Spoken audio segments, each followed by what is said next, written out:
제가 오늘 낮에 우리 그 국민의힘 단톡방에서 글이 하나 올라와가지고, 이게 우리나라가 아니고 외국 쪽에 무슨 사이트에 댓글을 누가 이제 올려놓은 거에 있어서 누가 글을 하나 올리셨는데, 그게 이제 우리나라 게 아닙니다, 이거. 근데 출처가 불분명해서 여러분들 소개시켜 드리기가 좀 뭐한데, 글을 엄청나게 길게 올려놨더라고요.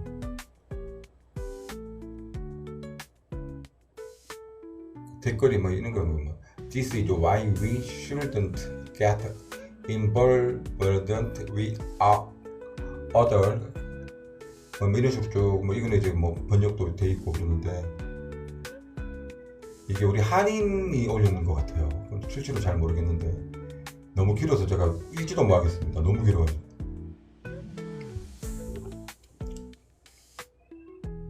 그냥 말 나온 김에 한번 읽어볼게요. 그냥 무식하게. 이런 걸 누가 올렸는데, 이제 이걸 이제 외국인들이 댓글을 달아놓은 걸, 이것만 한 두세 시간 말해야 될 것 같은데, 이거 짧게 말해볼게요. 짧게. 이런 글이 올려져 있습니다. 이게 우리나라 한인이 올린 것 같아요. 외국 어떤 사이트에. 거기에 댓글이 달리고 또 답글이 달리고 뭐 그런 내용들인데, 어떤 분이 이런 글을 올렸습니다. 좀 빨리 읽겠습니다. 이재명이 대통령에 당선되기 전까지 한국은 미국 내에서 전례 없는 인기를 누리고 있었다. 갑작스러운 K-팝과 K-드라마의 세계적인 유행은 한국 음식의 붐으로 이어졌고, 미국 전역에서 한국 식당, 화장품, 의류, 가발 등 한국 관련 제품들이 폭발적인 인기를 끌었다. 현대와 기아차 역시 판매 호조로 사상 최대 흑자를 기록하며 한국은 그야말로 뜨는 나라였다. 미국 사회에서 한국인은 성실하고 똑똑하며 예의 바른 민족으로 평가받았고, 많은 기업들이 채용하고 싶어하는 상위권 인재로 여겨졌다. 나 또한 거의 40년을 미국에서 살아오며 아시안이라는 이유로 많은 차별을 받아왔지만, 어느 순간부터 한국인이 가장 부러움을 받는 존재가 되어버린 이 현실이 믿기지 않을 정도였다. 그런데 이재명이 당선되자 그 모든 분위기가 단숨에 바뀌었다. 한순간에 부러움의 대상이었던 한국이 조롱의 대상으로 전락된 것이다. 이러한 변화를 지켜보며 나는 사회 분위기의 무서움을 절감했다. 군중의 인식이라는 것은 서서히 바뀌는 것이고 오랜 시간이 지나야 달라지는 것이라고 생각해왔지만, 이번 경험은 내 믿음을 뒤집어 놓았다. 단 하나의 사건, 단 한 사람의 당선만으로도 여론과 인식은 순식간에 뒤집힐 수 있다는 사실을 절감하는 것이다. 이재명의 당선 이후 미국인들은 곧바로 한국에 대해 실망과 비난, 심지어 조롱까지 서슴지 않고 있다. 더 충격적인 것은 이 변화가 미국 내 정치 진영을 가리지 않고 좌파 우파를 넘어 공통적으로 나타나고 있다는 점이다. 그런데 한 가지 이러한 현상에 대해 이해가 가는 점은 있다. 미국은 표면적으로 다양성과 포용을 중시하는 사회처럼 보이지만, 그 어떤 정치 성향을 가진 사람이라도 결코 용납하지 않는 것이 있다. 바로 공산주의 국가에 대한 강한 반감이다. 그 이유는 간단하다. 미국은 한국과 달리 실질적으로 전시 상태에서 살아가는 나라이기 때문이다. 미군은 전 세계 각지에 파병되어 있으며, 미국의 수많은 가정이 군인의 자녀, 남편, 형제, 부모를 두고 있다. 가족이 전쟁에서 부상을 입고 돌아오거나 성조기에 덮여 조국으로 돌아오는 일이 거의 매달 일어나고 있는 나라다. 이는 미국인들에게 단순한 외교나 이념의 문제가 아닌 가정과 생명, 국가의 존엄이 걸린 일인 것이다. 그래서 미국인들이 애국심은 그 어떤 국가보다도 강하며, 자유민주주의를 위협하는 공산주의의 국가들에 대한 반감은 매우 뿌리 깊고 감정적이다. 그 중에서도 미국인들이 가장 강한 혐오를 드러내는 대상은 중동 테러리스트를 제외하고는 북한과 중국, 이 두 나라 국가다.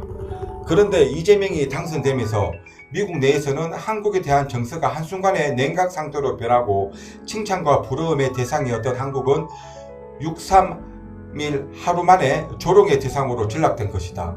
그 중에서도 특히 내 눈을 사로잡은 반응은 트럼프 대통령의 열성 지지층, 즉 MAGA, 마가, 라고 불리우는 보수 진영의 태도였다. 이들의 반응은 단순한 여론이 아니라 고 트럼프 대통령 본인의 입장을 반영하는 바로미터와도 같기에 이들의 생각을 보면 트럼프의 생각을 알 수 있다고 해도 과언이 아니다. 트럼프는 자신을 지지하는 진영의 목소리를 항상 정책에 반영하려는 성향이 강한 인물이기 때문이다. 현재 미국 내에서 한국을 바라보는 시선이 어떻게 달라졌는지를 여러분들에게 보여주기 위해 이재명 당선에 대한 보도 밑에 미국인들의 댓글이 어떤지 몇 개를 모아봤다. 미국에서 거의 40년 가까이 살아오신 한인 우리 동포의 글입니다. 그리고 이 마가 이재명으로 치면 개딸이죠. 개딸. 트럼프가 부정선거로 대통령이 되지 못했을 때 그 백악관을 쳐들어가서 인명피해까지 있었던 그들의 댓글들을 지금 이분이 소개를 하고 있는 겁니다. 중요한 것 같아서 지금 읽은 게 반도 안 돼요. 반의 반도 안 됩니다. 여러분하고 한번 공유하는 겁니다. 이런 이야기 해주는 인간들이 아무도 없으니까.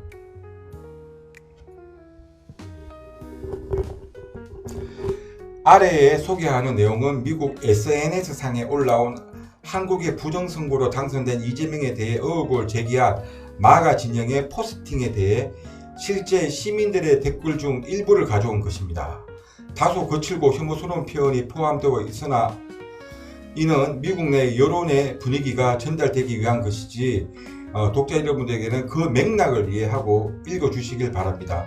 또한 개인의 프라이버시 보호를 위해 댓글 작성자의 이름은 일절 공개하지 않았습니다. 합니다. 첫 번째 댓글이 이겁니다.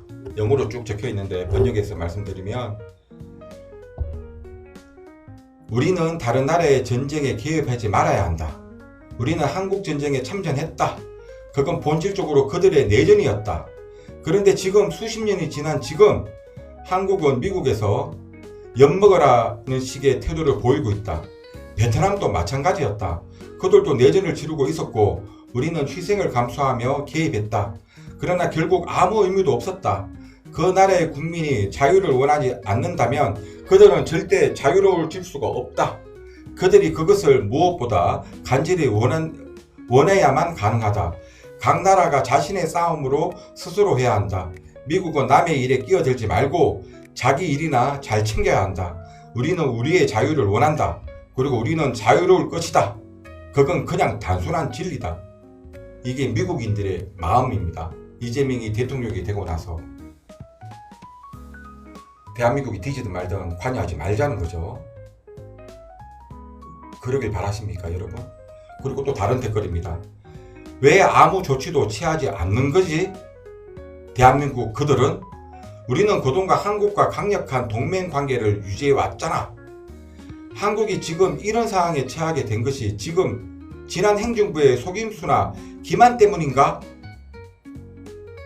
내 생각엔 그렇다. 위의 댓글에 대한 다른 유주의 답변입니다. 방금 남긴 것에 대한 댓글입니다. 또 다른 댓글. 야, 뭐 댓글 이렇게 길게 적었니? 와, 이게 댓글 맞니? 야, 댓글 엄청나게 길게 적었어요. 한인이 말씀하신 것처럼 매일같이 미국은 전 세계의 자유민주주의를 수호하기 위해서 죽어서 돌아오는 군인들이 있다고.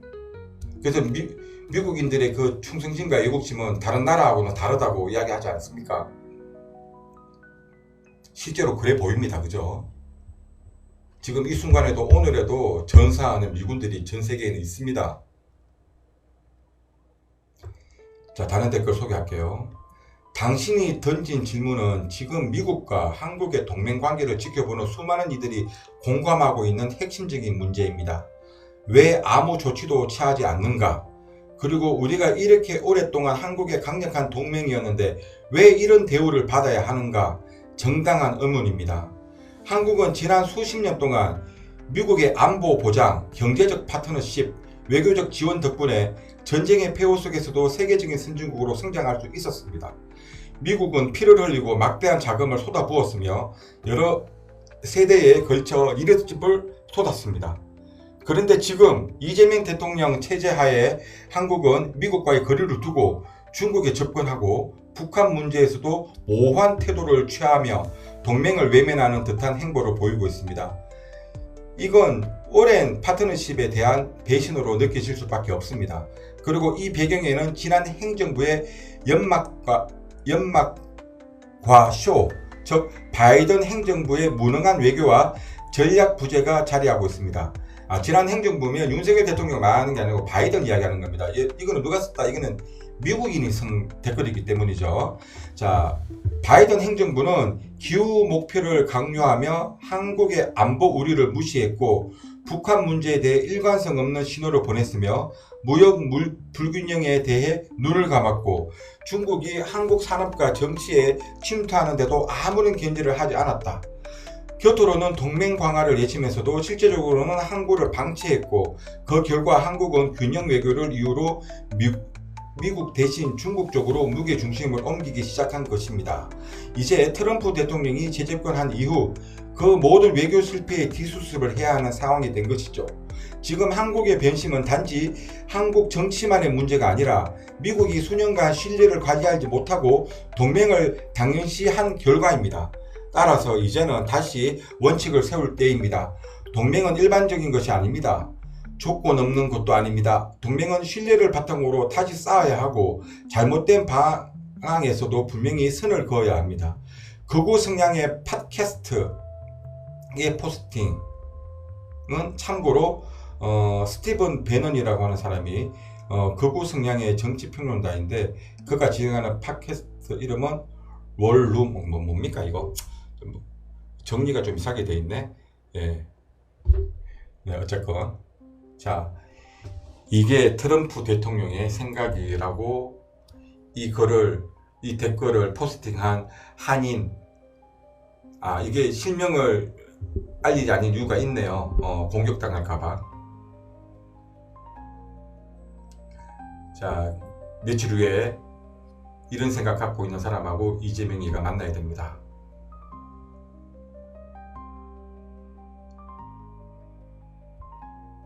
좀 짧은 것 제가 지금 읽어드리는 게 진짜 한 5분의 1밖에 안 돼요. 이걸로 그냥 영상 하나 만들어서 확 올려놓을까요? 한 1시간짜리? 짧은 댓글 하나 말씀드릴게요. 한국은 이미 끝났다. 받아들여라. 우리는 매년 수천억 달러를 쏟아 부었다. 너희 나라에. 이제 그들의 제품 구매도 보이콧하자. 미국인들이 이런 말을 하고 있습니다.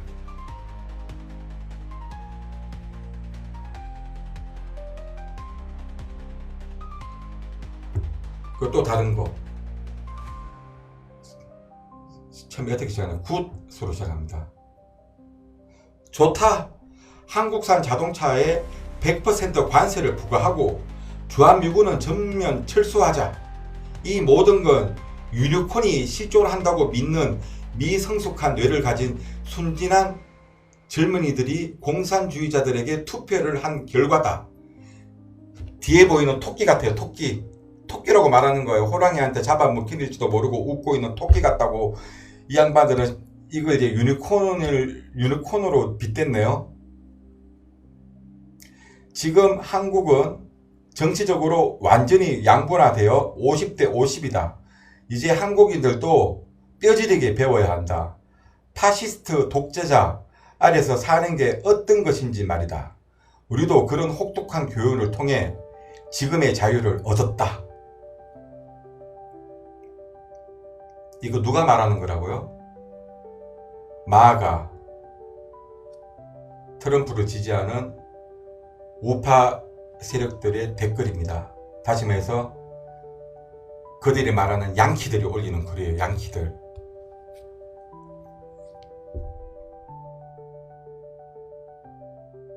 이렇게 긴 게 2개인데 그 중에 하나입니다. 하나만 더 댓글 여러분한테 소개시켜 드릴게요. 불행하게도 우리가 한국 국민들을 굶주리게 하고 그 정부의 고통을 줘야만 할 것 같습니다. 제가 여러분한테 항상 하는 말이죠. 이 트럼프는 미국은 이런 식입니다. 힘들다고 바로 도와주지 않아요. 극단적인 상황까지 몰고 갔다가 사실 이게 맞죠. 힘들다고 친구가 100만 원만 빌려달라고 그러는데 그때 빌려주면 100만 원이 다음에는 200만 원, 300만 원 늘어납니다. 죽기 바로 직전에는 10만 원만 빌려줘도 100만 원 빌려준 것보다 더 큰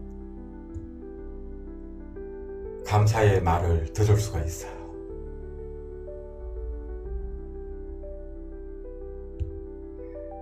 그 정부, 대한민국 정부를 말합니다. 그 정부가 더 강해지기 전에 말이다. 사회주의로 바뀔 수 있는 그 정부가 강해지기 전에.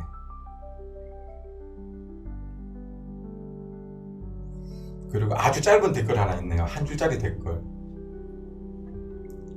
Where there goes Seoul. 이제 서울은 끝났군.